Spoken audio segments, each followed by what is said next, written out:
Bonjour à toutes, bonjour à tous. Bienvenue à ce forum Nantes Zéro Carbone. Nous sommes installés depuis ce matin dans ce magnifique musée des Arts à Nantes que je vous encourage tous à venir voir.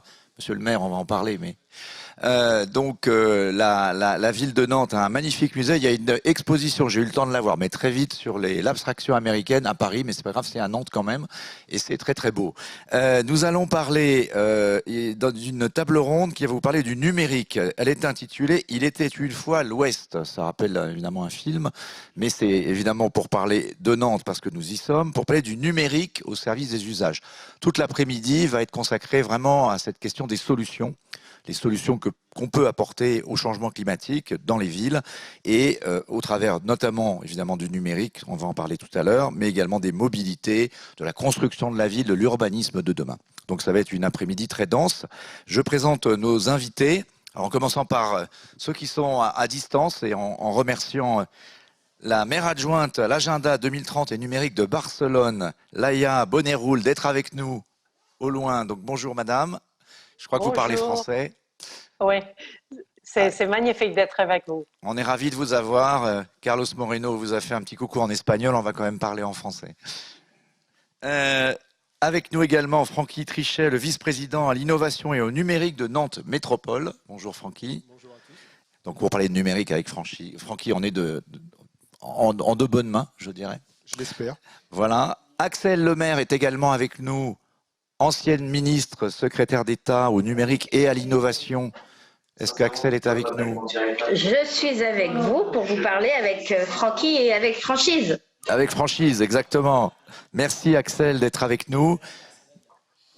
Et enfin, Christophe Bruno, qui est le patron de Largo, qui participera aussi à cette table ronde, mais qui va introduire le débat, j'allais dire peut-être juste pour vous lancer, mais je ne sais pas ce que vous avez prévu de dire, mais moi pour vous lancer, le digital et le Covid, quand même, on a bien vu que la crise a changé complètement la donne. Il y a une accélération extraordinaire des usages digitaux, avec des risques, des dangers, mais aussi des opportunités. Un des problèmes, vous pourrez en parler, parce que Largo, ça fait du recyclage de smartphones. Un des problèmes, c'est qu'est-ce qu'on va faire de notre empreinte numérique dans la ville ou ailleurs. Et je vous cède la parole peut-être pour recadrer le débat. Merci Philippe. Effectivement, le numérique a révolutionné notre vie depuis 20 ans à peu près. Et puis on a un petit objet qui s'appelle le smartphone, qui a révolutionné nos usages, notre communication, il a rassemblé du monde. Mais par contre, il a un défaut, c'est qu'il a une empreinte écologique qui est pas très bonne. Donc, comment l'Argo et comment la filière de la seconde vie va aider demain ce petit appareil à avoir une empreinte écologique meilleure, et ben, c'est ce qu'on va essayer de débattre dans les prochaines minutes. En fait, ce qu'il faut savoir, c'est que ce smartphone, il a 75% de son empreinte carbone est liée à sa fabrication. Je peux donner un autre chiffre, il faut 44 kg de matière première pour produire un smartphone de 300 grammes.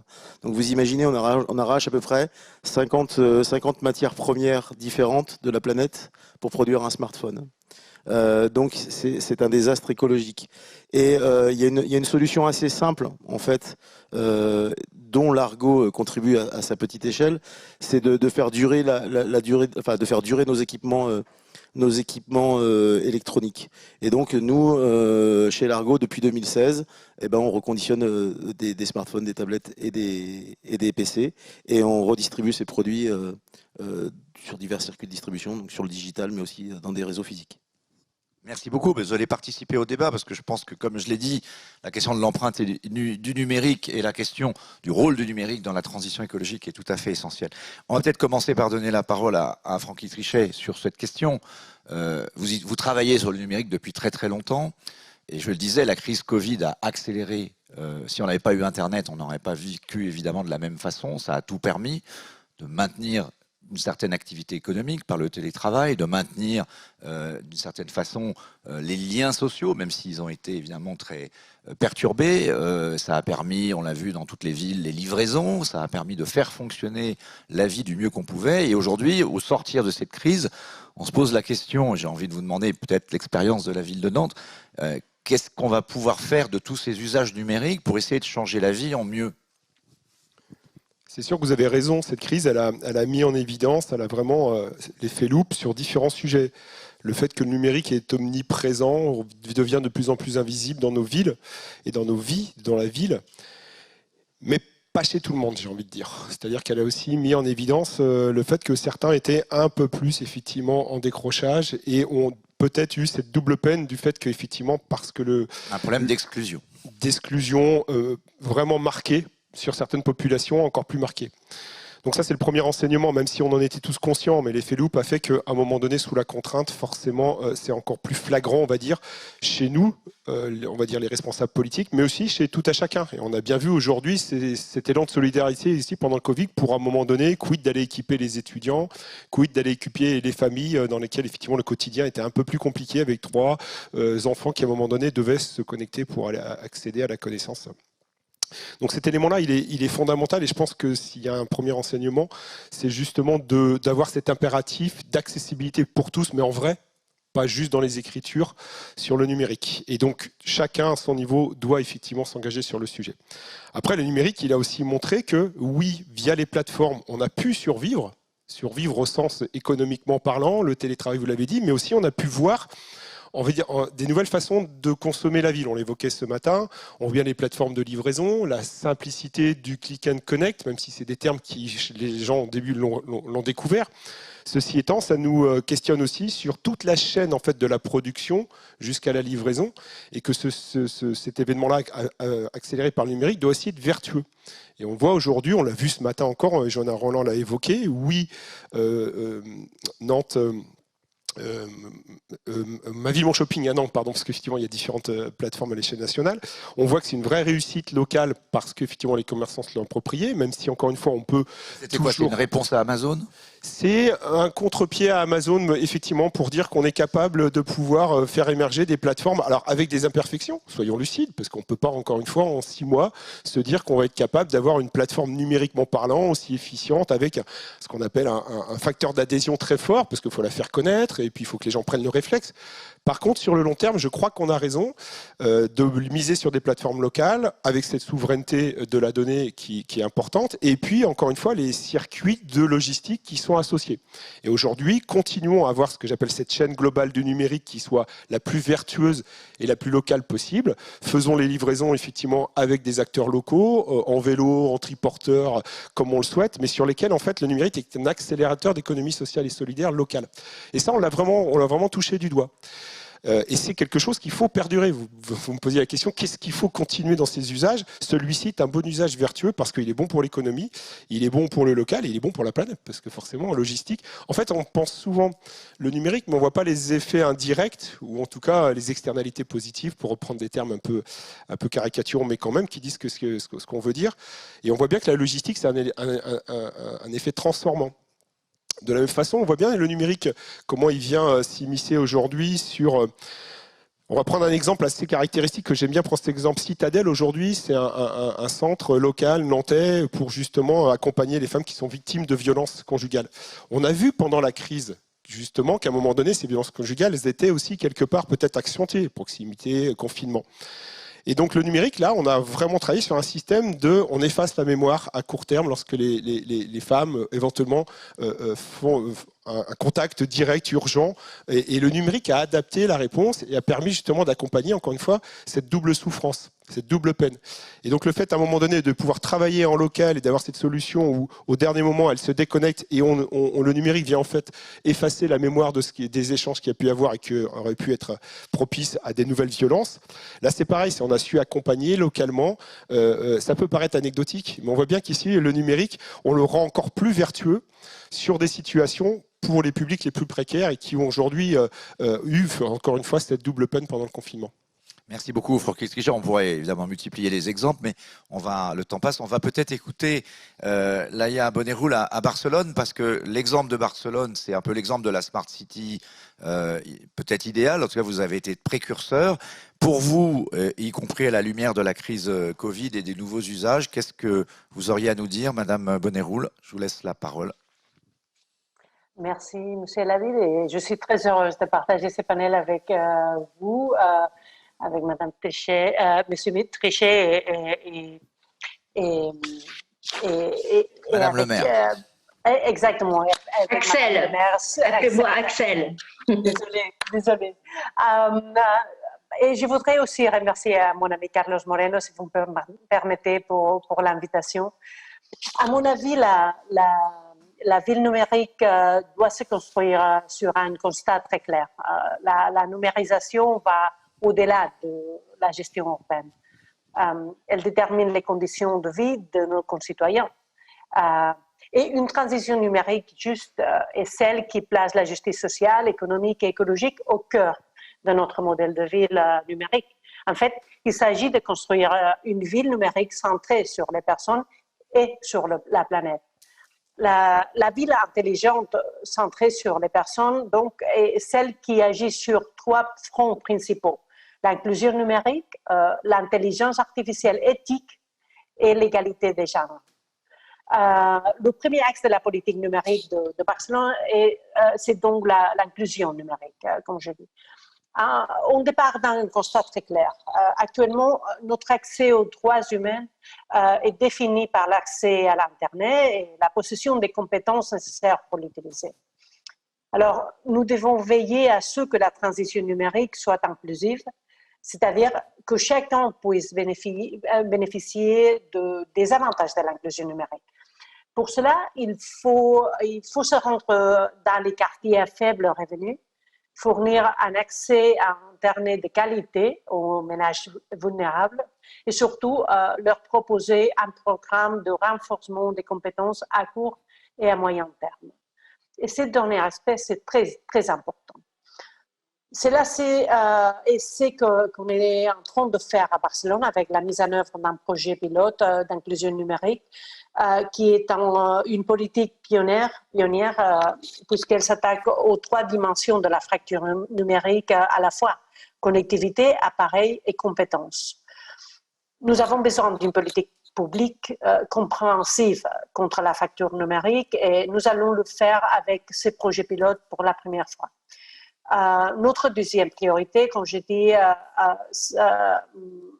l'impact sur la vie des technologies émergentes et l'intelligence artificielle en particulier. Le gouvernement de la ville de Barcelone a jusqu'au présent développé très peu de systèmes d'intelligence artificielle axés sur des activités en fait non risquées, telles que la classification thématique des procédures administratives au sein du conseil municipal. Mais nous savons tous qu'il existe d'autres activités qui peuvent être bien plus risquées pour nos droits fondamentaux et pour la justice sociale. Nous avons de nombreux exemples de systèmes d'intelligence artificielle appliqués aux services publics qui ont échoué et qui ont entraîné des violations des droits. Il est donc clair que nous allons bientôt commencer à intensifier l'utilisation des systèmes d'intelligence artificielle dans les services municipaux, car cela offre effectivement des opportunités en termes d'inclusion et d'efficacité. Mais avant cela, nous devons jeter les bases d'un modèle municipal éthique de l'intelligence artificielle. C'est pour cela que le mois dernier, nous avons présenté notre stratégie municipale pour un modèle éthique en fait confiable des algorithmes et des données. Qu'est-ce qu'on veut garantir avec cette stratégie? Premièrement, nous voulons assurer un contrôle démocratique de l'intelligence artificielle par les institutions publiques et par les citoyens. En deuxième place, nous travaillons pour une transparence et une auditabilité totale des modèles algorithmiques et des bases de données sur lesquelles ils sont appliqués, afin de nous assurer qu'ils respectent les critères des droits humains et de l'intérêt public. Et finalement, nous établirons un régime de responsabilité clair pour que tout préjudice ou perte pouvant résulter de la création et de l'utilisation de solutions basées sur l'intelligence artificielle ne reste sans réponse. Ces efforts ont une dimension internationale très claire. Nous ne sommes pas seuls à développer un modèle d'éthique d'intelligence artificielle et nous pensons que nous pouvons être meilleurs si nous apprenons des autres villes. C'est pourquoi nous avons créé avec Londres, Amsterdam et la coalition des villes pour les droits numériques, l'Observatoire mondial de l'intelligence artificielle urbaine, qui a commencé déjà son activité comme plateforme d'échange et apprentissage entre villes. Mais si on travaille pour une transition numérique juste et inclusive, il faut aussi se concentrer sur qui développe la technologie et prend les décisions dans le secteur tech. Et cela renvoie aux inégalités entre les gens. À Barcelone, les disparités sont très évidentes. Je pense que comme partout, mais en tout cas, la réalité à Barcelone, c'est plutôt difficile. Les femmes ne représentent que le 26% des emplois dans le secteur technologique et seulement le 8,6% des développeurs de logiciels sont des femmes. Alors, on a ici un grand défi. C'est extrêmement problématique, comme vous pouvez l'imaginer. Nous ne pourrons pas avoir une technologie sensible au genre si les femmes ne sont pas impliquées. Nous voulons changer cette situation et c'est pourquoi nous avons mis en place une stratégie municipale visant à promouvoir le renforcement des capacités numériques des femmes et accroître leur accès au marché du travail technologique, à donner de la visibilité aux femmes dans le secteur technologique dans notre ville et finalement à faciliter l'accès des filles aux études liées à la technologie. Et donc, la première chose que nous avons commencé à faire est de mettre en place un programme municipal de renforcement des capacités pour les femmes vulnérables afin qu'elles soient formées comme des développeurs avec des compétences complètes. Nous avons également établi un partenariat avec des entreprises locales afin de garantir que la première promotion de ces programmes obtiendra des opportunités d'emploi après l'obtention de son diplôme et voir comme si de cette façon déjà des résultats. Et l'objectif, c'est d'assurer que le dessin des technologies de l'avenir n'appartient pas seulement aux hommes, et en particulier aux hommes blancs de classe moyenne, qui est le profil habituel. Enfin, ce que je viens de présenter sont nos principales priorités en ce qui concerne la politique numérique de Barcelone. Notre objectif final est de garantir une transition numérique équitable qui ne laisse personne de côté. Et aussi, comme je suis sûre que nous aurons l'occasion d'en discuter dans un moment, de nous assurer que nous n'abordons pas la numérisation et la transition verte comme des processus séparés. Merci beaucoup, Madame Bonneroule. Je vous ai laissé terminer votre échange parce que comme vous êtes à distance et c'est pas facile de vous relancer, mais on aura l'occasion de vous poser des questions. Vous avez soulevé beaucoup de sujets majeurs et peut-être là maintenant, je vais donner la parole à Axel Lemaire parce que Axel, vous avez comme ministre travaillé ces sujets. J'allais dire, évidemment, il y a beaucoup de pistes. Donc peut-être pour commencer par un sujet qui a été abordé.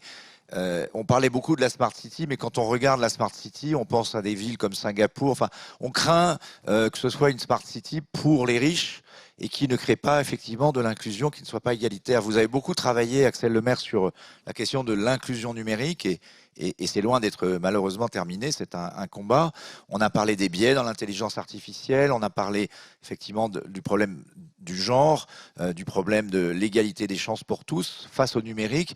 Qu'est-ce que vous, qui êtes une observatrice, aujourd'hui vous êtes chez Roland Berger, une observatrice de tous ces changements, vous n'êtes plus en responsabilité, qu'est-ce que vous dites par rapport à il y a quelques années quand vous étiez au ministère et aujourd'hui, et notamment à la lumière de la crise Covid, quelles leçons est-ce qu'on peut en tirer? Est-ce qu'il y a eu des progrès? Et est-ce qu'on peut dire qu'aujourd'hui, les usages du numérique sont plus accessibles pour tous? Est-ce qu'on va vers une démocratie numérique dans la ville? Beaucoup de questions. Si je vous pose une question à mon tour pour commencer, qui a été le meilleur ministre du numérique en France? C'est vous. Dans toute l'histoire. C'est vous. Mais non, c'est la crise sanitaire. C'est la crise sanitaire, ça me fait mal de le dire. Mais c'est Cédric Covid, c'est ça? C'est pas moi qui l'ai dit. C'est ce qui a permis une accélération dans l'appropriation des usages absolument historiques. Et donc, tout ce qu'on pouvait faire par la régulation, par la bonne parole, par la pédagogie, par la fédération des acteurs ancrés dans les écosystèmes, dans les territoires, etc., mais qui finalement touchait une minorité de la population et des acteurs économiques et sociaux, eh bien, ça a pris le large et ça a pu passer à l'échelle. En revanche, on est entré aussi dans l'ère de la maturité, de la lucidité, d'une plus grande responsabilité. Donc, très clairement, c'est pas le même esprit et la même appréhension de ces enjeux qu'il y a encore quelques années. La crise est passée par là, des scandales tels que Cambridge Analytica sont passés par là, et puis aussi une conscience écologique beaucoup plus forte aujourd'hui. Imaginez le symbole pendant qu'on se parle là. Il y a des canicules épouvantables dans l'Ouest, justement, mais l'Ouest plus loin que Nantes, hein, dans le berceau de la Silicon Valley, là où sont nés les géants technologiques. Il y a eu des méga incendies l'année dernière. Aujourd'hui, il y a des chaleurs absolument épouvantables. Et on sait que ces événements climatiques vont se multiplier. On sait que les États aujourd'hui ne sont pas au rendez-vous des objectifs à poursuivre pour permettre de changer la donne de ce changement climatique. Du coup, voilà, on est vraiment entré dans un second temps qui est celui de l'ère de la responsabilité. Qui dit responsabilité dit aussi conscience des inégalités. Et alors, c'est vrai que le sujet de l'inclusion numérique, je l'ai porté très fortement lorsque j'étais membre du gouvernement. En tout cas, j'ai essayé. C'était pas évident parce que l'entrée dans un pays d'ingénieurs et d'administration centrale comme la France, c'était la technologie. Donc, on pensait tech, recherche et développement, ingénierie avant de penser usage. Donc, avec des traductions très concrètes. Lorsque, par exemple, a été dessinée la feuille de route stratégique pour la dématérialisation des services publics, pour dire les services administratifs devront passer en ligne, mais l'objectif fixé, ça a été 100%. Sauf que 100% de services publics dématérialisés, ça laisse sur le côté 13 millions de personnes. Il y a 13 millions de personnes en France aujourd'hui qui ne savent pas utiliser les outils numériques. Ce qui pose la question de la responsabilité politique, et tout n'est pas à faire au niveau national. La loi peut faire des choses, et c'est vrai que dans la loi pour une république numérique, il y a des dispositions sur l'accessibilité, notamment pour les personnes en situation de handicap. Moi, j'ai observé une accélération du recours à des solutions technologiques, par exemple, de traduction en temps réel vous savez, pour les personnes sourdes et malentendantes du texte, pour qu'elles puissent avoir des conversations téléphoniques grâce à l'intelligence artificielle qui a fait un bond en avant extraordinaire du fait de la démultiplication des usages. Donc, la loi peut cranter des obligations d'accessibilité, elle peut cranter des obligations de couverture territoriale, on y reviendra peut-être. Elle peut aussi demander le maintien à la connexion à Internet pour les foyers les plus défavorisés.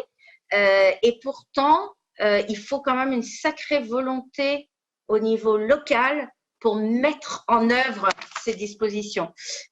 Exemple, sur le maintien de la connexion à Internet, nous avions lancé des expérimentations avec des départements comme le 93, qui est le département le plus pauvre de France, pour que lorsqu'une famille ne peut plus payer son abonnement, sa connexion, eh bien, elle ne soit pas amenée à faire des arbitrages entre les courses alimentaires et la connexion à Internet pour permettre aux enfants de rester scolarisés. Et cela supposait des accords techniques et commerciaux avec les opérateurs de télécommunications. C'est une expérimentation qui a été très concluante parce qu'on a réalisé qu'elle répondait à de véritables besoins sociaux. Elle n'a pas été élargie et donc c'est resté un cas isolé. Or, on voit bien que l'enjeu aujourd'hui, c'est qu'Internet soit considéré au même titre que la santé, au même titre que le logement, comme un droit, que l'accès, y compris l'accessibilité, c'est-à-dire à tous, soit un acquis social. Nous sommes encore loin du compte en droit. Internet n'est pas considéré comme un bien commun universel aujourd'hui. C'est plutôt un bien privatisé. Et donc, je crois que les villes ont un rôle essentiels pour essayer de concrétiser la promesse sociale et le potentiel inclusif du numérique, parce que et des exemples ont été donnés, par exemple pour les femmes victimes de violences. En réalité, les outils numériques, ils peuvent permettre de renouer le lien, d'apporter des informations, de sortir de l'isolement, mais lorsque c'est éclairé, lorsque ça répond à des objectifs bien identifiés, c'est pas encore toujours le cas. Alors, pour faire le lien, Axel, et pour prolonger le débat qui a déjà été bien lancé, il y a la question de la 5G quand même. Sujet qui fâche, un mot qui fâche beaucoup, qui a pu fâcher dans certaines villes. Et la question, donc derrière la 5G, la question de l'usage de cette ressource rare finalement, mais on pense qu'elle est aujourd'hui toute puissante et qu'elle est disponible partout, mais en fait, elle est plus rare qu'on ne le pense, cette disponibilité permanente du réseau. Et la 5G vient aujourd'hui apporter sur beaucoup de ces usages des réponses dont on n'a même pas idée encore à quel point elles vont pouvoir nous changer nos vies. Et j'ai envie de vous poser la question, il y a eu un mouvement anti-5G. Aujourd'hui, la plupart des villes, même les plus anti-5G, sont en train de s'y adapter parce que les réseaux s'installent. Qu'est-ce que vous dites, vous, sur la question du gâchis, du risque de gaspillage de cette ressource numérique? On en parle beaucoup avec le streaming. Bon, je vais paraphraser Eric Piolle, le maire de Grenoble, qui avait dit la 5G, c'est fait pour regarder du porno dans les ascenseurs. Bon, je pense qu'il a voulu choquer un peu peut-être l'opinion. Mais c'est vrai que cette question de qu'est-ce qu'on fait de ce numérique nous interpelle. La crise a montré à quel point c'était utile. Mais il y a peut-être aussi dans nos propres usages des questions à se poser. Tout à fait. Je crois que pour parvenir à des solutions, il faut commencer par se poser les bonnes questions. Et donc, ça serait bien qu'on sorte de la caricature du débat sur ces sujets.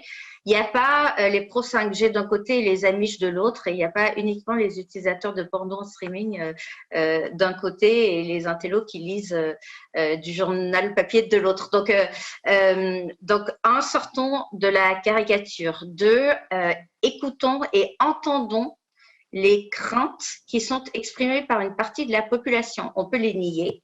Je crois que de les nier, c'est de les renforcer.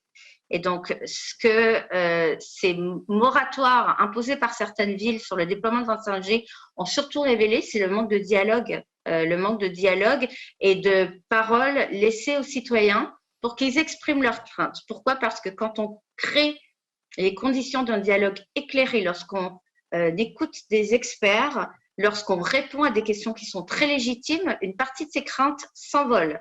Et c'est notamment vrai au plan de la santé.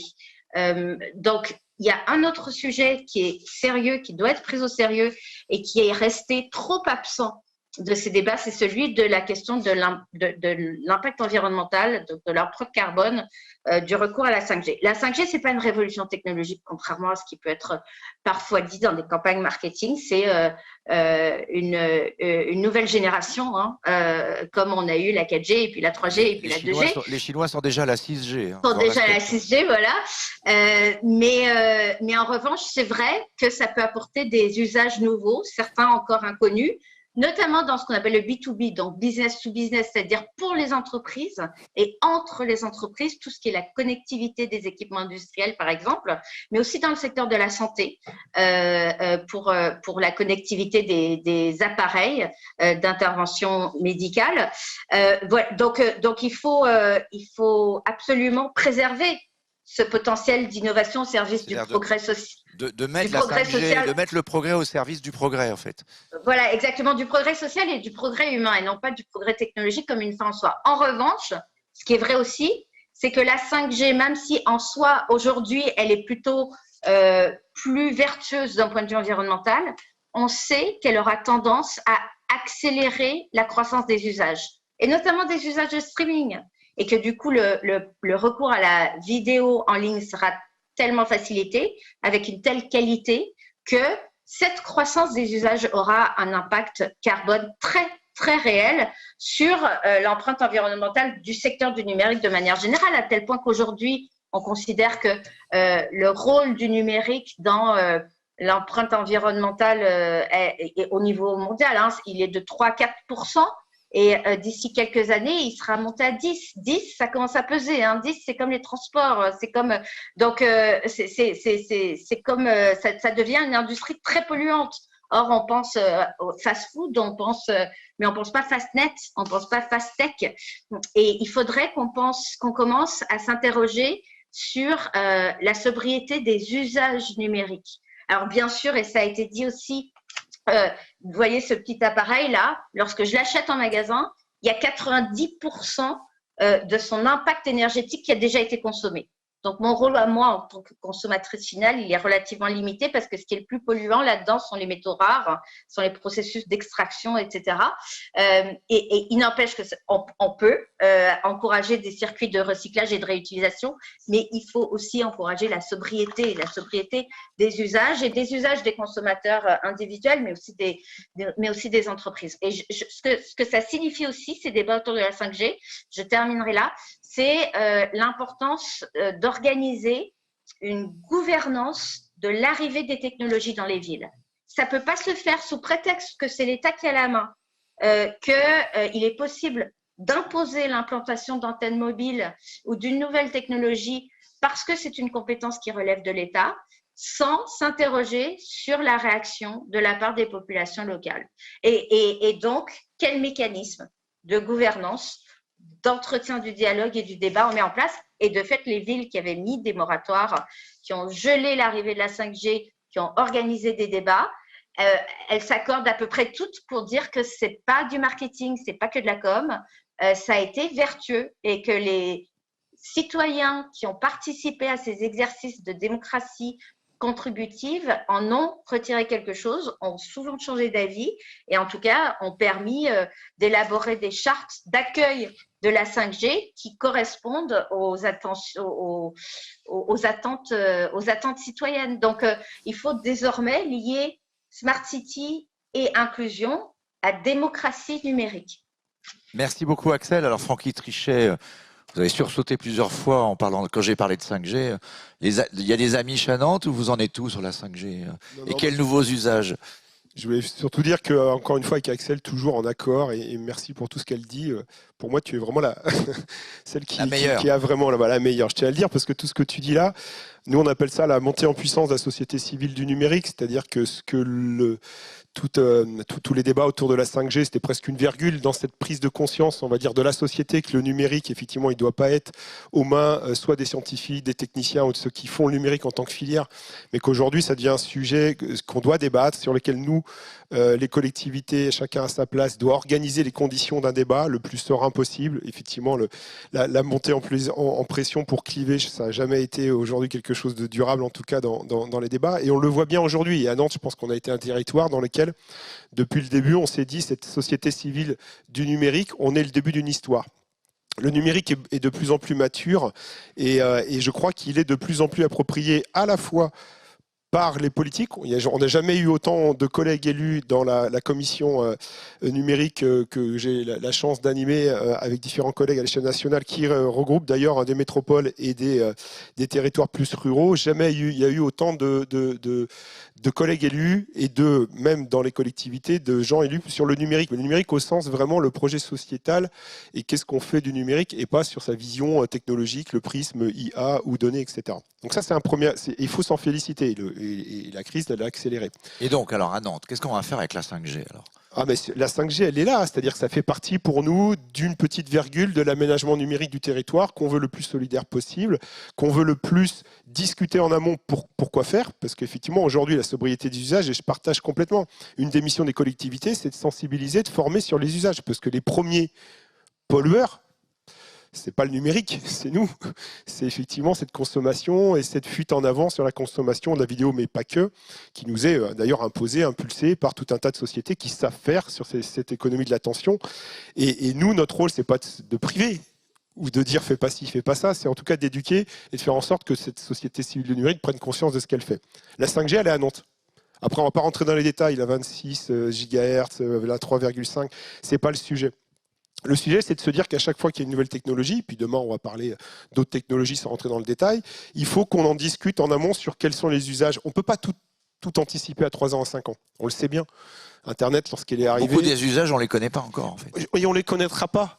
Par contre, il faut qu'on pose les cadres de régulation aujourd'hui, parce que C'est juste le terme... C'est le côté un peu la sérendipité. C'est ça, et ça serait dommage de tout anticiper les usages, parce que disons, déjà la vie serait un peu terne, et puis encore une fois, le progrès nous a toujours montré qu'il y a des usages qui n'ont jamais été anticipés, alors que la technologie, quelle que soit cette technologie, était présente. Par contre, on a le droit de poser des valeurs, on a le droit de poser des cadres dans lesquels on s'interdit certaines régressions, certains usages sur lesquels on ne veut pas, parce qu'aujourd'hui on sait que ça coûte, socialement parlant, et ça va créer effectivement des inégalités fortes, et on ne souhaite pas sur les territoires.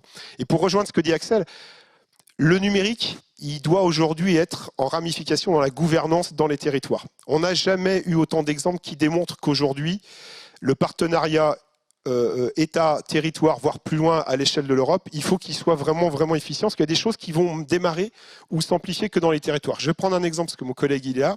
On parle beaucoup des filières de réemploi, des filières vertueuses, où aujourd'hui, voilà, pour allonger la durée de vie, pour faire en sorte que le réflexe, on n'achète pas du neuf, mais on va effectivement profiter d'une filière de recyclage noble.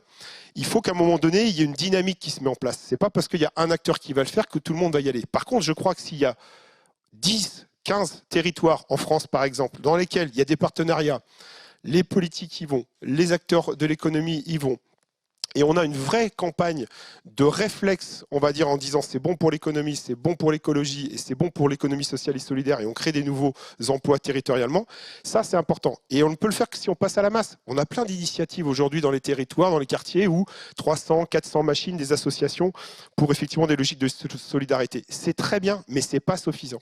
Et si on veut passer à l'étape de-dessus, l'État ne peut pas le faire tout seul. Parce que je crois qu'aujourd'hui, la cohérence et l'efficience d'une filière comme celle-ci, elle se fait sur un bassin de vie. Et donc, il y a des effets d'entraînement. Moi, je crois à cette filière-là à Nantes. On va la créer avec tous les acteurs pour passer à l'échelle. Pas juste pour dire on va faire 3000 machines. Non, il faut qu'on passe à l'échelle et en utilisant tous les leviers. Le levier de durée de vie, le levier du réemploi, le levier de la création de nouvelles filières économie sociale et solidaire. Donc on va créer des emplois pour les jeunes. Et si on active tous ces leviers-là, je crois qu'aujourd'hui, les territoires ont leur place pour avoir justement dans cette gouvernance du numérique. Et c'est vrai pour les plateformes de données. On le voit bien aujourd'hui sur la santé. Si on va avoir des territoires dans lesquels on a de l'interopérabilité sur les données santé, la crise nous a montré qu'on était mauvais pour suivre en temps réel aujourd'hui les données santé. On est en 2021. Donc aujourd'hui, il faut que les territoires prennent leur place et qu'on arrive à faire du numérique effectivement un support à l'efficience des politiques publiques, mais en vrai, pas juste sur le papier. Merci Francky Trichet. Peut-être Christophe Bruno sur un mot sur la 5G. Gros business pour vous. D'ici Noël, tout le monde va changer de smartphone. Alors, nous, on n'est pas sur la 5G parce qu'on vend des produits 4G, on vend des produits qui ont à peu près entre 18 et 24 mois d'ancienneté. Donc la 5G, c'est pas notre sujet. En revanche... Tout le monde va acheter des smartphones 5G à Noël. Je ne suis pas sûr. Déjà parce que les terminaux coûtent cher. Hein. Le développement de la 5G, est-ce que tous les opérateurs pourront... Enfin, il y a encore des zones blanches en 4G. Donc les opérateurs, c'est un coût de développer de la 5G.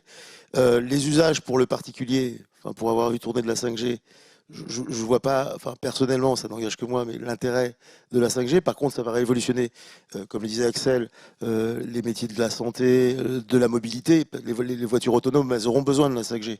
Sinon, ça ne fonctionnera pas. Non, mais on voit bien ces usages-là, mais on sait aussi qu'il y a un risque de saturation des réseaux, parce que plus les gens les utilisent, plus... Alors, c'est pas tout de suite, c'est un horizon... Peut-être 2022, 2023, 2024, on ne sait pas. Les opérateurs ne savent pas dire le moment où la 4G va couper. Vous voyez bien déjà que la 3G ne marche plus, donc la 4G, le 5G, les Chinois, la 6G, je disais, donc, on a quand même une boulimie de numérique. Et c'est ça peut-être la question que posait Axel Lemaire, c'est-à-dire jusqu'à quel point on va être plus sage. Est-ce qu'il n'y a pas une forme de schizophrénie chez nous tous, humains, utilisateurs de ces services? Aujourd'hui, les sociétés commerciales, pas Amazon, Netflix, etc., sont très forts effectivement pour nous pousser à consommer de la vidéo. Donc effectivement, on va avoir besoin d'une technologie qui va pousser le streaming. Mais aujourd'hui, quand on fait du Netflix avec un 4G, ça fonctionne très bien. C'est juste le nombre d'utilisateurs connectés en même temps qui va poser problème.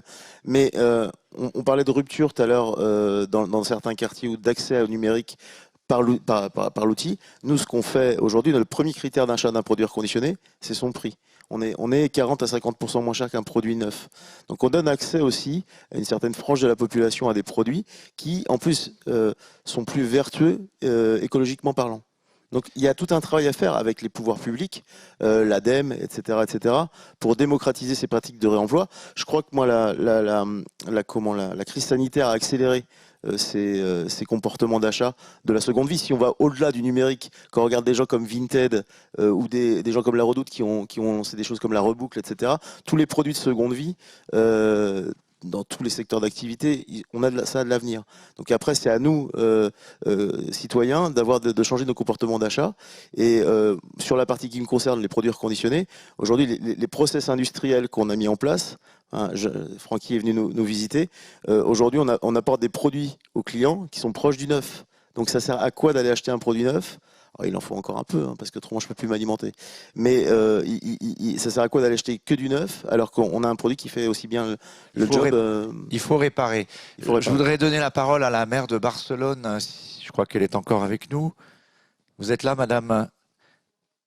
Allô, Je suis là. madame Bonnéol, Oui, oui. Alors, je ne sais pas si vous avez entendu la phrase d'Emmanuel Macron sur les Amish.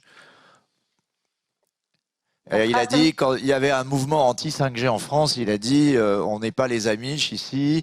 Les Amish, vous savez, c'est cette. Je ne sais pas si on doit dire c'est ce mouvement religieux qui est plutôt contre le progrès. Alors, à Barcelone, on est pour le progrès. Est-ce que la 5G, pour vous, c'est un progrès? Et quels usages, pour conclure, on a 3-4 minutes, hein.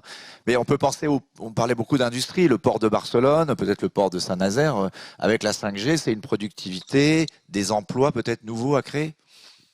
En fait, à mon avis, le débat sur la 5G doit être axé sur la science, le numérique, aussi la 5G peut-être et doit être un outil au service de la lutte contre l'émergence climatique. Alors, on a besoin, il faut le faire bien, mais on a besoin. Et surtout, on a besoin, si on veut être capable d'avancer sur la transition numérique juste et en même temps la transition écologique. Je pense qu'on a Axel a donné des exemples et je pense que vous n'avez aussi donné au commencement. Mais pour ajouter quelques autres exemples, l'industrie des données a besoin de solutions technologiques qui consomment beaucoup d'énergie. Et d'autre part, le maintien de la tendance au travail à distance dans les villes qui permet de passer à des modèles de mobilité plus écologiques et avec cela, lutter contre le changement climatique a besoin d'une infrastructure numérique qui devra être neutre en carbone. L'innovation numérique sera essentielle pour développer des modèles de consommation et de production centrés sur la planète. Et nous devons les encourager si nous voulons réussir à faire la numérisation de la numérisation un outil pour la survie de notre planète plutôt que l'inverse. Alors, il faut commencer à aborder la transformation numérique et la transition écologique comme des procès étroitement interconnectés. Et pour cela, il faut travailler avec tous les outils dont on est capable qu'on est capable d'utiliser. Et la 5G est parmi ces outils et ces technologies. Et pour cela, les villes n'ont pas toutes les réponses, évidemment. Laissez-moi mettre le bonnet des villes. Cependant, face aux conséquences des règles de l'inaction, nous avons la responsabilité de poser les questions clés au centre du débat public et de commencer à agir. Et je pense que c'est ce qu'on est en train de faire des villes avec plusieurs initiatives, parmi d'autres les centres urbains des données ou les twin digitals, les jumeaux digitaux, numériques, pardon, qui sont des outils très importants pour avancer en même temps dans les deux directions, de la transition numérique et la transition écologique. Merci beaucoup. On a abordé beaucoup de sujets. Peut-être un tout dernier, il ne nous reste pas beaucoup de temps, mais on peut déborder d'une seconde. Axel Lemaire, peut-être un combat que vous avez beaucoup porté, c'est la question de la propriété des données, de l'open data. Ça, c'est un sujet qui concerne pas mal les villes. Je voudrais qu'on conclue juste là-dessus parce qu'on va en parler dans la prochaine table ronde sur les mobilités. Mais ça ne concerne pas que les mobilités. La question de la propriété des données et des opérateurs privés, publics, est un vrai sujet pour les villes dans cette ville justement numérique, numérisée. Donc, je ne sais pas si Axel est encore avec nous. Oui, oui, je suis avec, Ouais. avec vous. Alors, très rapidement, mais c'est compliqué d'aborder ce sujet très rapidement. Pensez aux données divisées en 3 catégories. Il y a l'open data qui concerne les données publiques, c'est-à-dire les données produites par les administrations. Là, en tout cas en France, il y a une obligation. Les administrations, y compris les collectivités locales, elles doivent publier ces données pour des raisons de transparence démocratique, mais aussi parce que c'est la matière première qui alimente les startups, notamment les startups de la mobilité, mais aussi de la santé, de l'énergie, etc. Deuxième catégorie, les données personnelles, les données qui contiennent des informations considérées comme personnelles, votre nom, votre adresse, votre numéro de téléphone, etc. Alors, dans cette catégorie, il y a des données qui sont encore plus sensibles, par exemple les données de santé, qui bénéficient d'une protection encore plus forte. Troisième catégorie, les données d'intérêt général. Et quand on parle smart cities, quand on parle ville, c'est surtout celle-là, moi, qui m'intéresse. Pourquoi? Parce que ce sont des données qui sont pas publiques, sont des données qui sont pas personnelles, sont des données qui sont souvent produites par des acteurs économiques, qui peuvent être en régie, qui peuvent être en concession, ça peut être pour exploiter des réseaux d'eau, des réseaux d'énergie et des réseaux de transport. Il n'empêche que ces données-là, quand elles sont partagées, en tout cas entre les principaux acteurs intéressés, ça crée une valeur commune extraordinaire. Et donc, c'est là que les villes peuvent se positionner pour être un orchestrateur du partage des données entre acteurs du territoire. Et je donne un exemple très concret. Le jour où on aura des navettes de mobilité autonome dans les territoires, imaginez un VTC ou une petite navette qui prend 8 personnes qui se conduit toute seule. Eh bien, cette navette, elle va utiliser des données pour savoir par où passer, selon quelles conditions météorologiques, quel niveau de trafic, circulation, quels besoins, les gens vont les commander en direct, etc. Et elle va produire des données. Et donc, on voit bien à quel point elle ne pourra pas faire ça de manière isolée. Il faudra le faire avec les métros, avec les bus, avec les villes, avec l'ensemble des acteurs du territoire. Donc, en fait, qui dit ville intelligente et humaine et solidaire dit données partagées. Donc, il faut réussir à s'éloigner un petit peu du postulat propriétaire de la donnée qui appartiendrait exclusivement aux entreprises émettrices pour trouver des modes de partage qui créent une valeur nouvelle dans les territoires. En vous écoutant, Axel, je me suis dit que vous n'avez pas complètement quitté le terrain de la politique. Ah bon? Bah, écoutez, vous allez revenir? Je me pose la question, en tout cas, ça me manque un peu. Bon, on en reparlera alors, peut-être, dans la tribune. En vous écoutant, je voulais aussi vous signaler que nous, la tribune, vous pouvez nous écouter maintenant grâce à l'intelligence artificielle. Il y a un petit bouton, vous allez sur un article de la tribune, et il y a une voix charmante, mais artificielle, synthétique, qui va lire les articles de tous les journalistes de la tribune. Donc je voulais vous annoncer ça. Alors ça consomme peut-être de la charge de données, mais c'est pas mal, c'est de l'innovation si vous êtes dans votre voiture. Voilà. Alors, c'est pas forcément intéressant sur tous les articles, mais ça peut être une façon de consommer différemment la presse. Francky Trichet, un mot de conclusion, on a essayé d'aborder beaucoup de sujets. Et Philippe, pardon, oui, c'est super pour les personnes aveugles. Ah ben c'est pour ça que vous en avez parlé, absolument. Voilà, donc ça c'est top, et ça serait encore mieux si c'était la voix charmante d'un homme. C'est la voix charmante d'un homme, d'une femme. On peut même prendre un accent canadien si vous voulez. On peut tout faire. Génial. J'arrête de vous interrompre. On en reparle. Francky Trichet, pour conclure cette table ronde, en 2 mots, on a essayé de brosser large évidemment, mais on a vu qu'il y a pas mal de débats. Je pense que l'inflexion qui est marquée partout dans les territoires, dans les politiques publiques, c'est le numérique responsable aujourd'hui, qui est responsable sur ces 2 piliers, socialement et écologiquement responsable. On y travaille tous, et tous les exemples, ils vont dans cette logique-là. Il y a un élément fort qu'on n'a pas évoqué, parce que ce n'était pas non plus la table ronde d'aujourd'hui, mais quand même, c'est sur comment aujourd'hui le numérique vient un accélérateur de démocratie. Et effectivement, aujourd'hui, on le voit bien, les élections ont passé. Je ne parle pas du vote électronique, bien évidemment, mais comment aujourd'hui on pose le concept de reconquérir de la confiance, de la transparence, à travers effectivement le numérique, et je crois que c'est un outil formidable, et on l'a déjà démontré. Et puis pour terminer sur l'exemple de la donnée, ce que j'aime bien ce que tu dis, Axel, moi je crois qu'il y a un dernier élément de la donnée, c'est la donnée personnelle qui viendrait contribuer à, on va dire, la fabrique de la ville, ce qu'on appelle le self-data. Et nous, on a envie partir sur le VO pour un exemple très très simple, c'est comment effectivement chacun des Nantais et des Nantaises viendrait à un moment donné donner ses données de vélo, en faire effectivement don à la collectivité pour justement accompagner à la fois l'urbanisme tactique, évaluer en temps réel la qualité effectivement des routes. Je fais ce geste-là voilà, volontairement, et je trouve que sur cet exemple-là, ça montre comment effectivement on retrouve de l'engagement, on redonne de l'engagement, où en fait, si on arrive à faire ça, on sera dans la logique, ok, les Nantais et les Nantaises, les citoyens contribuent, donnent de leurs données, et c'est peut-être le stade ultime effectivement du statut de la donnée, où en fait, voilà, les citoyens donnent pour améliorer la qualité et l'efficience des politiques publiques, et ça, c'est pour moi, c'est le Graal. Parfait, c'est une parfaite conclusion. Merci à tous les quatre d'avoir été à ce débat. Madame Bonnet-Roule à Barcelone, encore une fois. Merci d'avoir été avec nous. Merci à Axel Lemaire, qu'on va retrouver dans le débat public, j'ai l'impression, dans pas longtemps. Merci à Francky Trichet. Merci à Christophe Bruno. On passe à la prochaine table ronde sur les mobilités, justement.